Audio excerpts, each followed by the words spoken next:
सेठ आर.टी. Agrawal Hindi higher secondary school, विषय वाणिज्य व्यवस्था और संचालन, कक्षा 12 में H.O. अग्रवाल स्कूल की यूट्यूब चैनल में आपका हार्दिक स्वागत करता हूं। आज ऑनलाइन लर्निंग में हम पीटर एफ ड्रकर का संचालन के क्षेत्र में जो योगदान है उसकी चर्चा करते हैं। पीटर एफ ड्रकर 1909 से 2005 तक के बहुत ही प्रख्यात संचालन शास्त्री के रूप में ख्याति प्राप्त लेखक, चिंतक और शिक्षणविद थे। वैश्वीकरण के कारण समस्त विश्व की व्यावसायिक व्यवस्थाओं में परिवर्तन हुआ था, जिस कारण से संचालन की नवीन पद्धतियों को विकसित करने की आवश्यकताएं उत्पन्न हुई।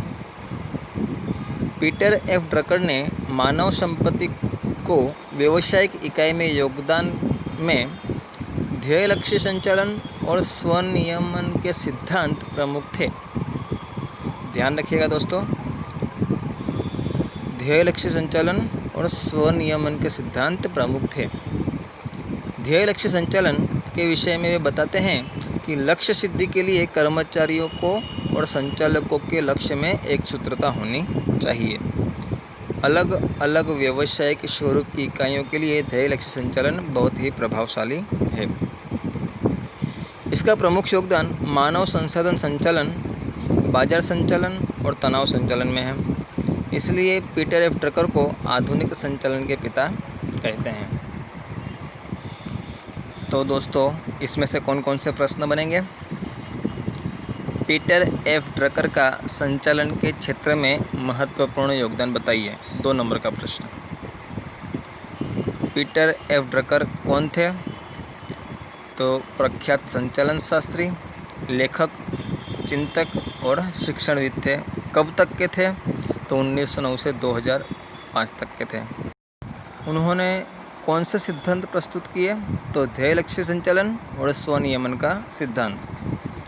ध्येय लक्ष्य संचालन किसे कहते हैं? तो मालिक और कर्मचारी के बीच में एक सूत्रता बनी रहनी चाहिए उद्देश्य प्राप्ति के लिए, उसे ध्येय लक्ष्य संचालन कहते हैं। किसे आधुनिक संचालन का पिता कहा जाता है?